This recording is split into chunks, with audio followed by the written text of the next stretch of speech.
puzzle-nya udah ada nih.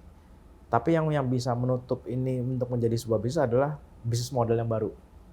Jadi kita harus melihatnya menyeluruh gitu. Kita nggak bisa ngelihat cuman, oh ini harus pakai teknologi, ini harus pakai teknologi. Kita harus melihat menyeluruh.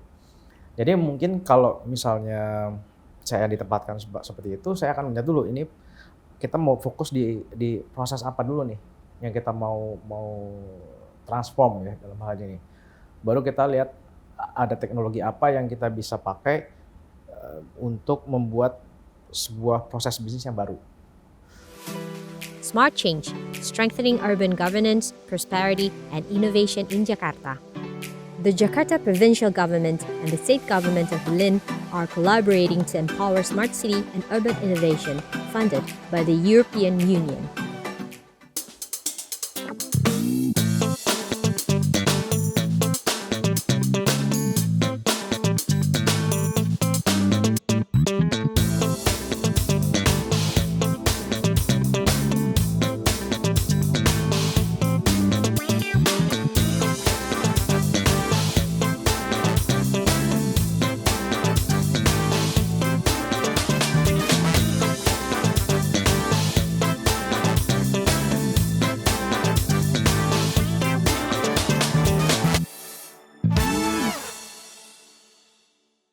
Selamat datang di podcast Future City Talk. Nama saya Surya Darmadi dari Smart Change.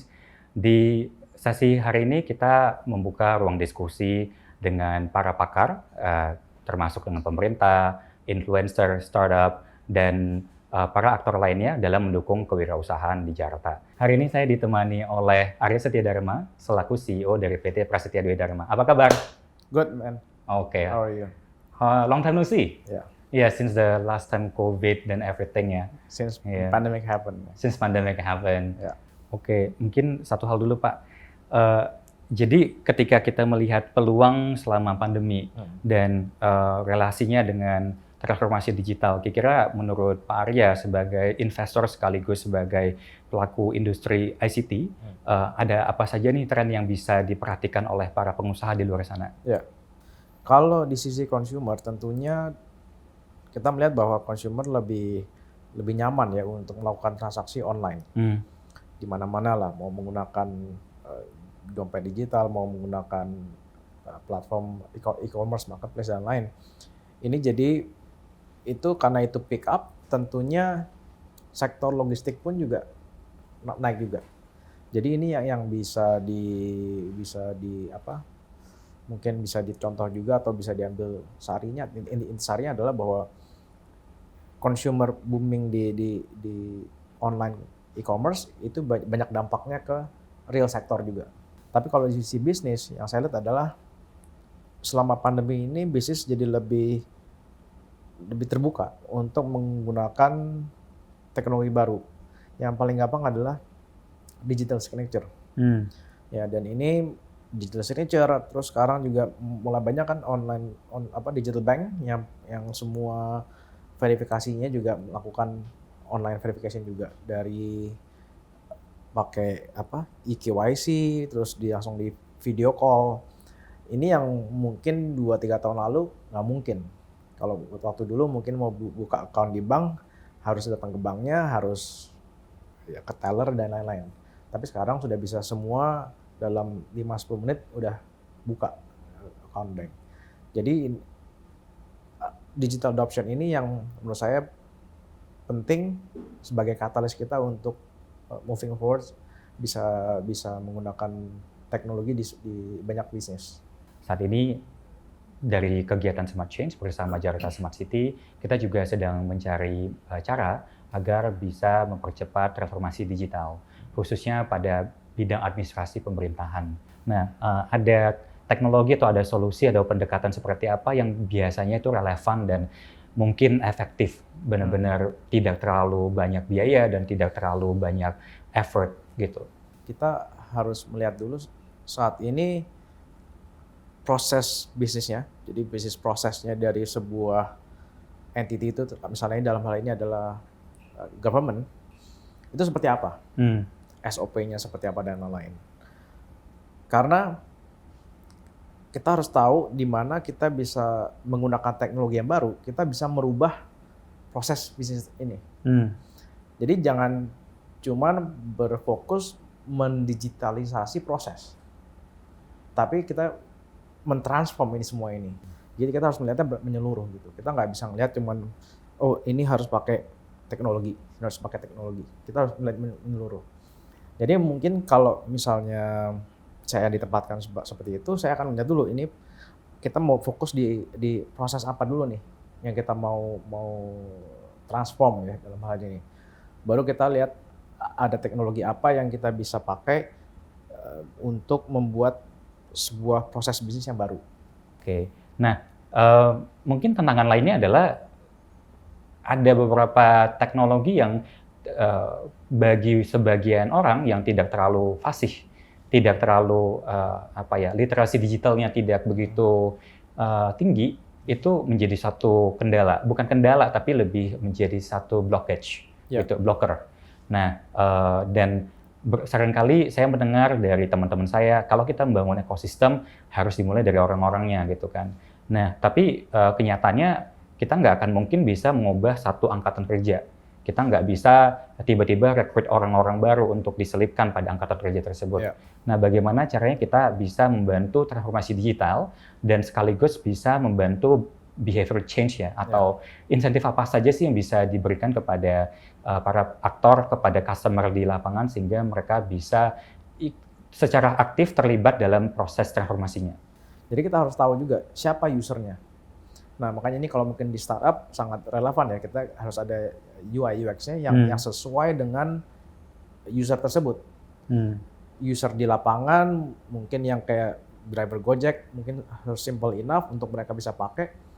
Tapi mungkin beda dengan misalnya sebuah brand restoran atau apa untuk analitiknya. Ya, jadi tiap user di dalam company tersebut harus ataupun government entity tersebut harus dilihat usernya ini level of understanding terhadap teknologi seperti apa.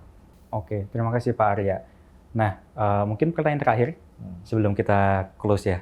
Nah, kalau menurut pandangan Pak Arya, ketika membentuk satu ekosistem kewirausahaan dalam satu innovation hub, apa mungkin fasilitas-fasilitas yang bisa menarik menjadi value bagi orang-orang yang datang dari kalangan berbeda, supaya terjadilah suatu pemekaran teknologi yang benar-benar bisa diaplikasikan pada tantangan sekarang.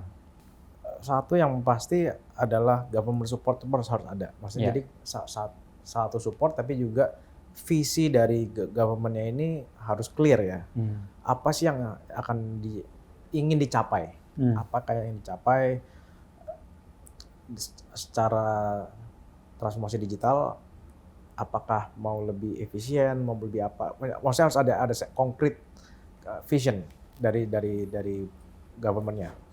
Tapi kalau yang saya lihat adalah yang paling penting juga adalah mentorship. Dari startup founder, dari yang startup founder ataupun C-level eksekutif dari startup yang sudah growth stage.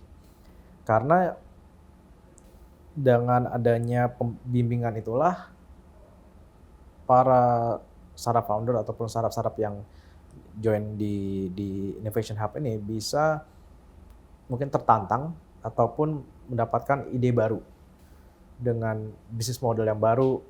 Karena nggak selalu itu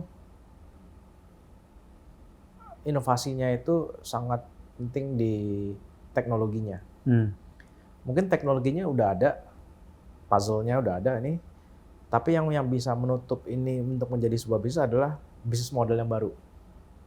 Jadi mungkin dengan bertemu dengan banyak startup founder yang sudah melakukan segala macam trial and error ya, A/B testing, pricing dan lain-lain, bisa keluar sebuah ide baru di mana win-win lah untuk win government-nya, tapi win-win juga untuk si startup-nya juga.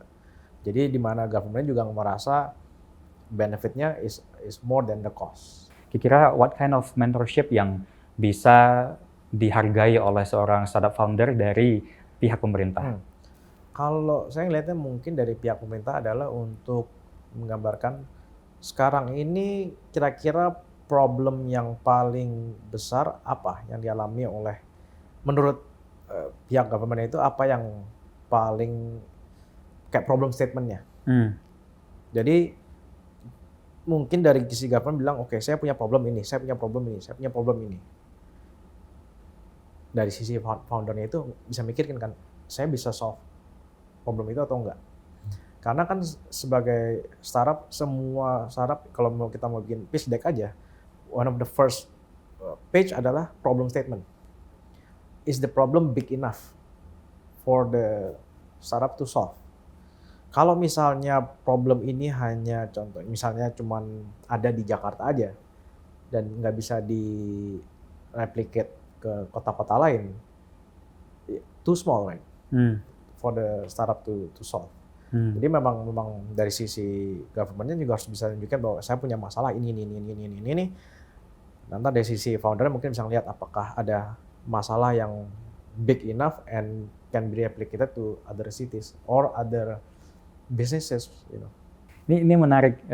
Jadi sebagai kesimpulan saja bahwa dari pola pikir pengusaha kan biasanya ingin ekspansi, ingin scale up, dan mereka akan mencari problem yang cukup besar dan bisa direplikasi pada berbagai kota lainnya, kepada pemerintah lainnya misalkan. Sedangkan kalau kita kerjasama dalam suatu partnership, pasti diminta untuk sangat-sangat fokus dan sangat spesifik. Sehingga yang menjadi jalan tengahnya adalah tetap startup founder bisa mendapatkan mentorship dari government officer, dari siapapun yang bisa memberikan informasi tentang governance, tapi on the back, si startup founder ini bisa masih validasi dengan pemerintah-pemerintah lainnya, begitu ya Pak ya. Dan sehingga ketika terjadi kolaborasinya, mungkin ini menjadi satu bisnis model mungkin bagi pemerintahnya sendiri, dan kedua juga sekaligus men-tackle challenges yang mirip-mirip di kota lain. Kurang lebih begitu kesimpulannya Pak? Iya, mungkin. Ya, Oke. seperti itu. Terima kasih sekali Pak Arya untuk diskusi hari ini, untuk sesi hari ini, dan kita akan lanjut kembali dengan percakapan tentang venture capital.